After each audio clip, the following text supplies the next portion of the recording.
Alice in Wonderland is a story about a young girl falling down a literal rabbit hole, only to find herself in a new magical world. At one point in the story, she meets a caterpillar that tells her that taking a bite off of one side of a mushroom will make her larger, and eating from the other side will make her smaller. She tastes the right side and shrinks. She tries the left side, and poor Alice's neck grows so long that it is above the treetops. And that's just one of many supernatural adventures that Alice experiences. Those supernatural and often weird elements of Lewis Carroll's story have often been discussed to be a depiction of psychedelic experiences. While scholars seem to agree that it is unlikely that Lewis Carroll was doing acid, it nevertheless inspired many artists to think about the story in this context. It's what Jefferson Airplane is famously singing about in the lyrics of White Rabbit, and it is what inspired the famous blue pill versus the red pill in the movie The Matrix.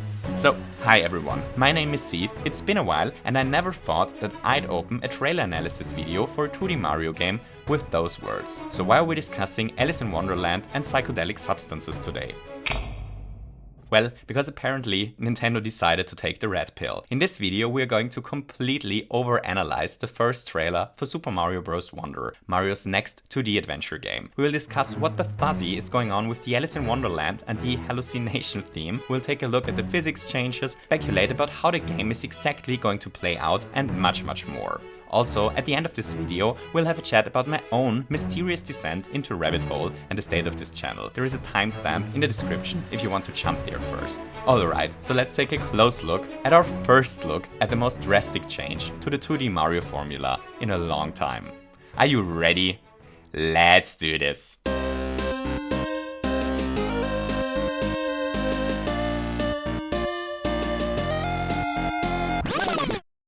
So our trailer starts with a shot of a new kind of talking flower before revealing what is very likely the first level in the game. And there are already tons of things for us to discuss going on at once here. So let's start with the strangest thing that we see first. This little gray UI element in the top left corner. This UI element is a huge mystery. So I know what you're currently thinking. Ceave, what is so special about this thing? It's just an item storage where our favorite plumber is able to store his surplus mushrooms and flowers for later use. And I would agree with you, lovely and politely disagreeing imaginary viewer, if it were. But it can't be, for a very simple reason. This thing is mapped to the A button.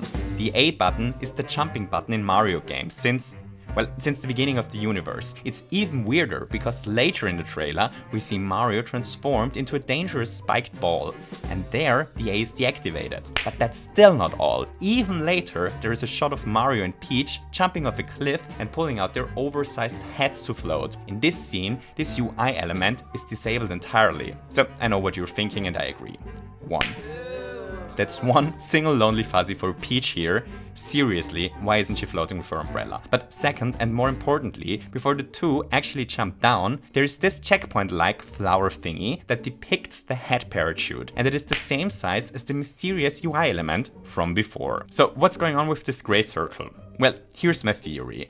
I believe that those flowers change our jump function into something different whenever we pass them. Here, for example, jumping gets replaced by head parachuting. Here, the UI is simply disabled. So if my little theory turns out to be correct, that would be really interesting. There are tons of things they could potentially do by replacing the jump button, and it sounds like a great way to shake up the gameplay every once in a while. Hooray! So back to the first screen. The hedge in the background here displays the Wonder Flower, which is one of the most central gameplay elements in the game. And it displays two caterpillars. So I believe that those caterpillars are going to play a huge role in the game for various reasons. First, they're displayed very prominently at the very beginning of the game.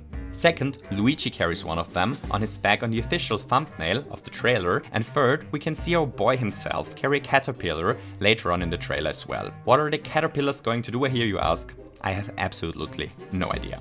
Next, let's talk about the coins, because there's something strange going on as well. In the top left corner, the game displays how many coins Mario accidentally collected, just like in the old games. However, it also displays a second violet currency. This currency is incredibly weird and has me puzzled to no end. Why do they need two separate coin-like currencies in a Mario game? We actually get lots of shots where the violet coins and normal coins are used, and, well, their use seems redundant to me. both appear to fulfill the exact same role. We also see Mario collect a huge violet coin, which appears to be this game's version of star coins. You know, why have pink star coins instead of coin-like star coins? Why have violet coins at all? But it gets even weirder. In 1985, Nintendo released one of the most important video games ever made, the original Super Mario Bros. In this game, players take control over a heroic plumber on a murderous spree through the Mushroom Kingdom. Here's what's interesting about 1985's Super Mario Bros. Whenever Mario murders one of the many native inhabitants of the peaceful Mushroom Kingdom, he's rewarded with points. The most simple enemy Mario can murder is a Goomba. Murdering a Goomba rewards our bloodthirsty plumber with 100 points.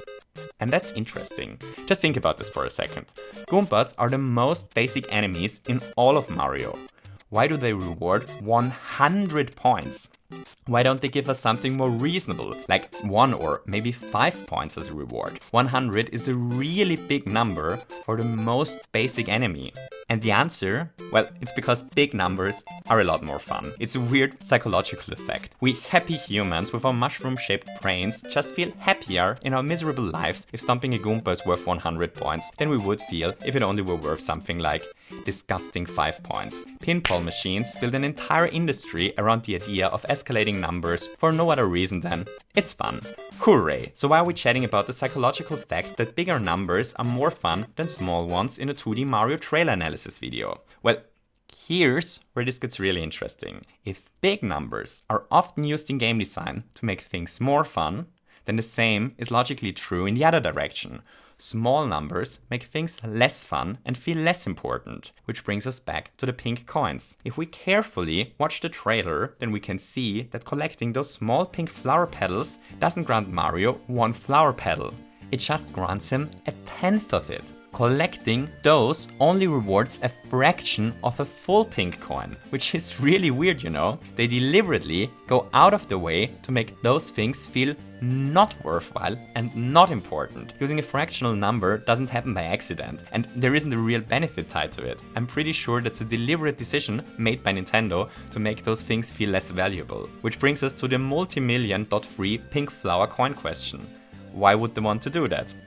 Well, I'm at a complete loss. We'll have to wait until the release of the game to find out why they used 2 currencies in a similar context, but designed one of them in a way to actively feel less valuable. Which brings us to the next interesting thing from the first screenshot of the trailer. This time, it isn't about what is shown, it's about what is missing. The score counter and the timer are gone. Traditionally, Mario games track our score while playing and kill our poor plumber if we don't manage to finish a stage fast enough. So I think removing the timer is the correct move. That one wasn't necessary for decades.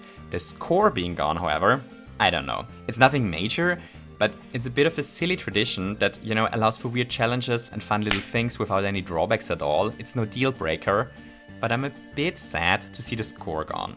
Okay, so the next thing to discuss actually requires a bit of reconstruction work around here. I have to install the World of Warcraft model viewer to point out another change over the new Super Mario Bros. Series. So while I install this damn thing, let's do something else in the meantime. Let's take a look at a lot of other small details that were easy to miss. Here are 17 things you likely missed in the Super Mario Bros. Wonder trailer.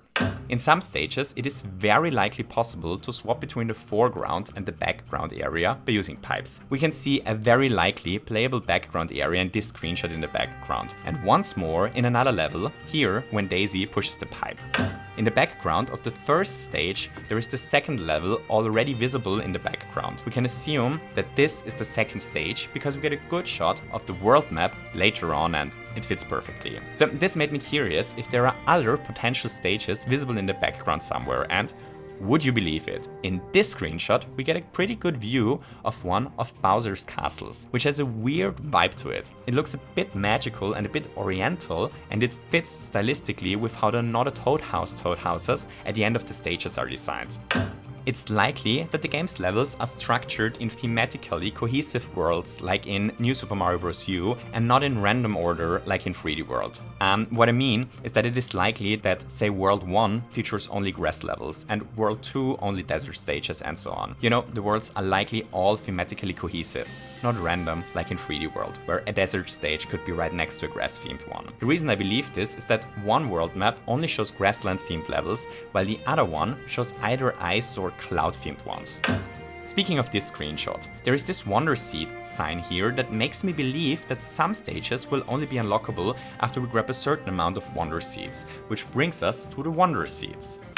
Wonder Seeds seem to be the main reward in the game. There is a shot of Mario and the rest of the crew completing a level later. The game rewards us there with a Wonder Seed. So I think it's fair to assume that one Wonder Seed is handed out per completed level. Interestingly, however, there are 2 Wonder Seeds hidden in this level. The other one is rewarded at the end of the Trippy Flower Trip, which brings us to...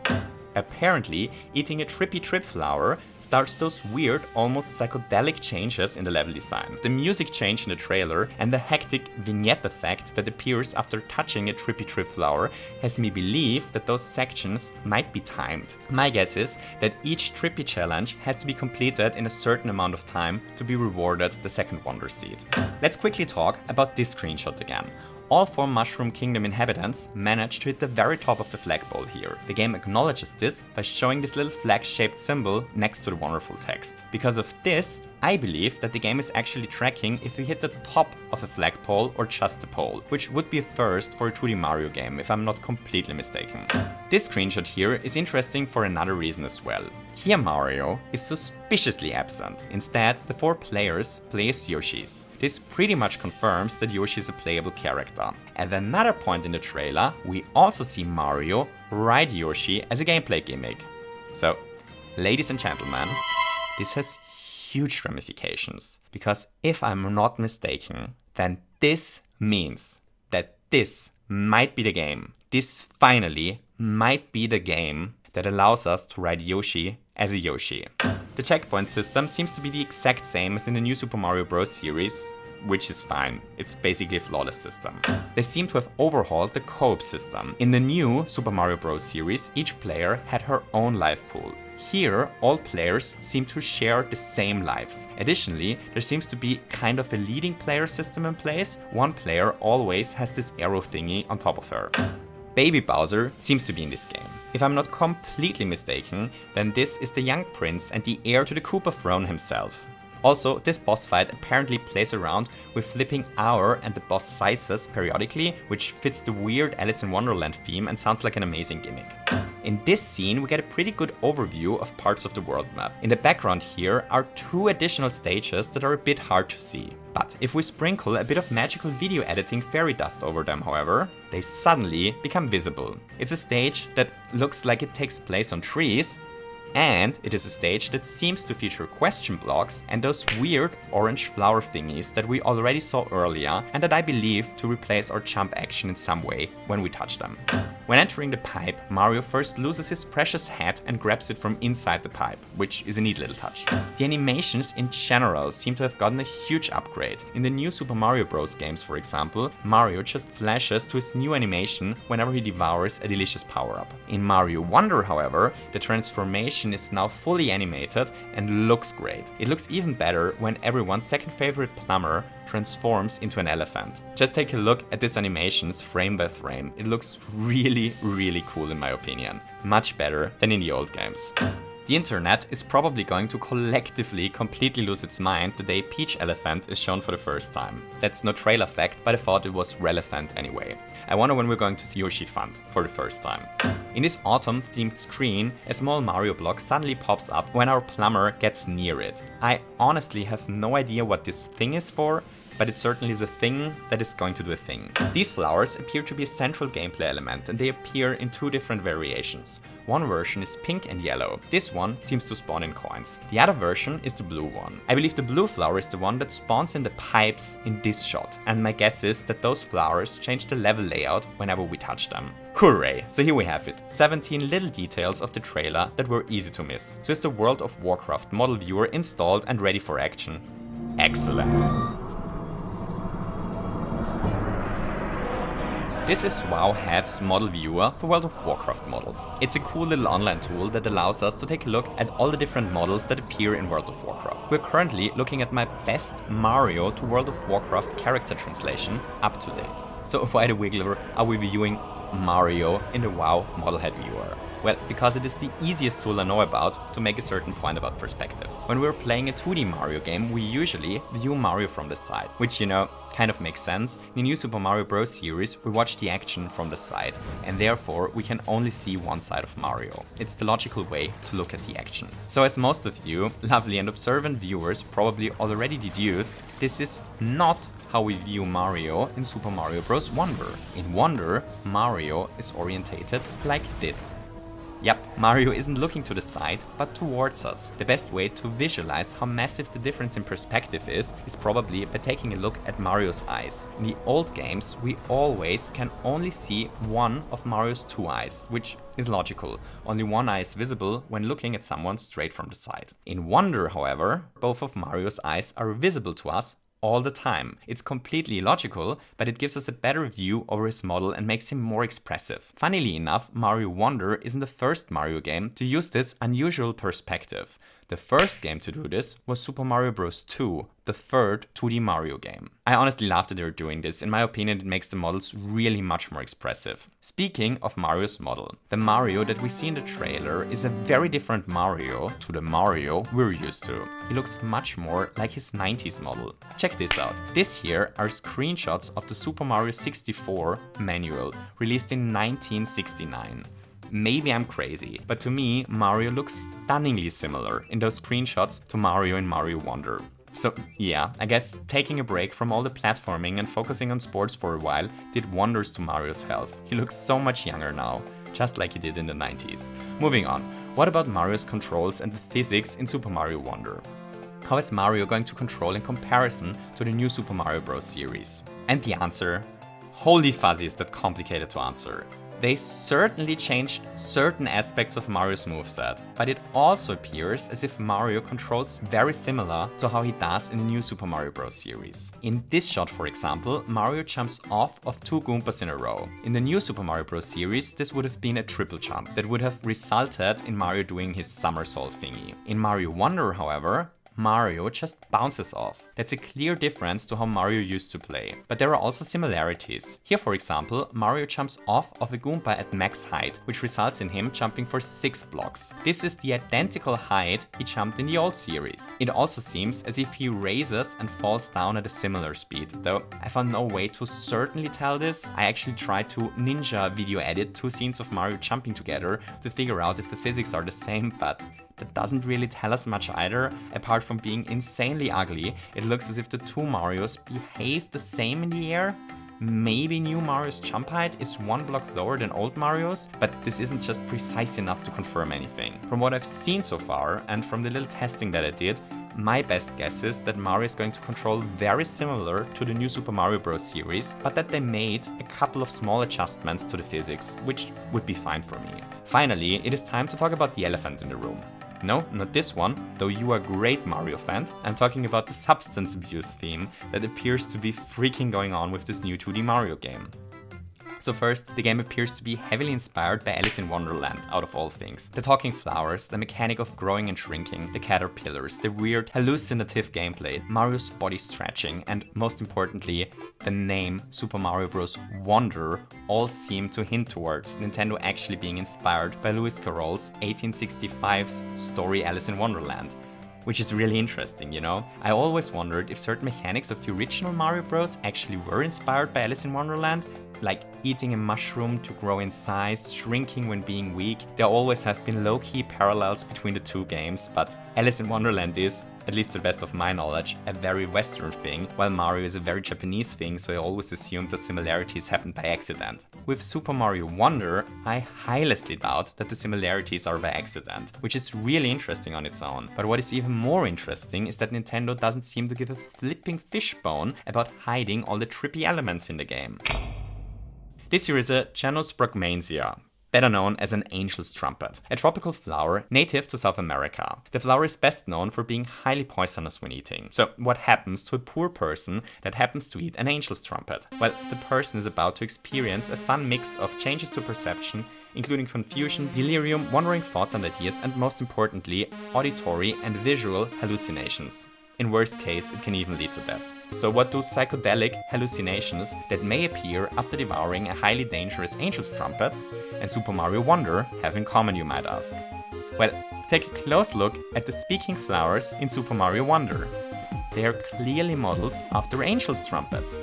The trippy theme isn't just the internet projecting something onto the game that isn't there. Nintendo is fully embracing this theme, otherwise they wouldn't design a central new gameplay element after a flower best known for causing hallucinations. My best guess is that the game is going to be even more psychedelic and weird than what they've shown so far. I honestly don't know what to say about this. Nintendo is such a crazy company sometimes. Like, if someone would have asked me what the next 2D Mario game is going to be about, Alice in Wonderland themed, psychedelic and hallucinative gameplay wouldn't have been on my bingo card. With that being said, everything shown so far looks really fun and exciting. It looks like Nintendo is about to release a hell of a Mario game in October, and I can't wait to get my hands on it. Hooray! So that was all that I noticed in the trailer. If there's something I missed, which I'm absolutely certain there is, feel free to leave me a comment. Cool. And with this, we've reached the end of the trailer analysis, and it is time to have a fun chat about the state of this channel and my sudden disappearance. So not to unnecessarily draw this out. What basically happened is that I got burned out creating content, to a big part because of how YouTube's algorithm works, and at the same time found myself in a position where I had no idea how to grow this channel any further. To put it mildly, doing YouTube professionally is a job of two extremes, you know? On the one hand, it is so wonderful to be able to chat about games and to share my thoughts with all of you wonderful people. But on the other side, it is a job where I wake up one morning to find out that Ubisoft, out of all companies, automatically copyright claimed my video about Paper Mario because I used a song from Phoenix Rising for 30 seconds, a song who they allow me to use on their homepage. So one day I wake up and find out that all the earnings of the video I've worked on for several weeks are now going to Ubisoft, and there's pretty much nothing I can do against it. Like, please don't get me wrong, I'm not salty because of this or anything. I understand it, I'm just a mid-sized YouTuber trying to make rent every month. Ubisoft is $2.16 billion in debt. They truly need the money more urgently than I do. But you know, still, I usually don't talk about this fluff around here, but I've got dozens of similar stories to tell, and not just I do. Stuff like this just happens to everyone who's doing YouTube. Every single YouTuber has stories like this to share. It's really difficult to build something lasting on such a terrible foundation. When doing YouTube professionally, you just always know that you are one algorithmical error away from having your channel terminated for good, which isn't a healthy workplace environment, to put it mildly. That's the one problem that slowly burned me out. The other one is that I simply was running out of stuff to talk about, which caused the channel to end up in a bit of an algorithmical deadlock. See, there isn't a new and hot Mario game releasing every other week, but on YouTube we permanently need new content. That's always been a problem. So eventually I thought the best way to solve this problem would be to chat about game design, the gaming industry, and to do analytical content whenever there was a bit of a content drought otherwise. And that was a bad idea. A catastrophically bad idea, as a matter of fact. Not because there's anything wrong with those videos, there isn't, but because it's simply not how YouTube works. The analytical content was just too different to what we were usually doing around here. Not all of you wonderful ladies and gentlemen were interested in this kind of content, which is completely fine for me, but not for YouTube's algorithm. See, if I upload a video about game design and only half of you wonderful ladies and gentlemen that regularly watch this channel otherwise click on it, then YouTube's algorithm deducts that not even my regular viewers all want to watch the video. Therefore, it has to be trash and it drops it. But the same happens if I upload, say, a challenge run. Then the viewers that are here for analytical content won't be interested and the video gets buried once again. It's a catch-22 problem. Having two different types of content that not your entire audience enjoys is a very, very bad idea on YouTube. So on the one hand, I had to deal with absurd monetization claims and problems with YouTube as a whole, all the time, and on the other hand, I was permanently fighting against YouTube's algorithm. That's a balancing act destined to tear you apart. It's a game I can't win. And eventually, it completely burned me out. At this point, I owe you an apology for the catastrophic communication. The truth is that I just didn't know what to communicate because I honestly had no idea on how to proceed with this channel and in this situation until very recently. So after getting a bit of distance from this entire mishap, it honestly started to make me a bit sad. You know, the thing is, I always enjoyed making videos. That was never the problem. I really enjoy producing all those silly little videos, analytical content or challenge run. I enjoyed producing all of them. And I believe the videos actually show that. But it's not just me who enjoyed producing the videos. Apparently a bunch of you wonderful ladies and gentlemen also enjoyed watching them. It would be a bit sad if I didn't get to enjoy making those videos that some of you enjoy to watch just because YouTube's algorithm works the way it does, wouldn't it? Which brings us into the present and to my plans going forward. So after getting a bit of a distance from this mess, I believe the only way to solve this problem is by splitting the channel in two. One channel, this one here, will be focused around testing the limits of Mario games. You know, stuff like beating Super Mario Bros. Wonder, pointless or while crouching, doing glitch videos of the upcoming Peach game, or, I don't know, calculating the mathematically perfect Super Mario RPG team, for all I know. That's the kind of stuff we'll do around here in the future.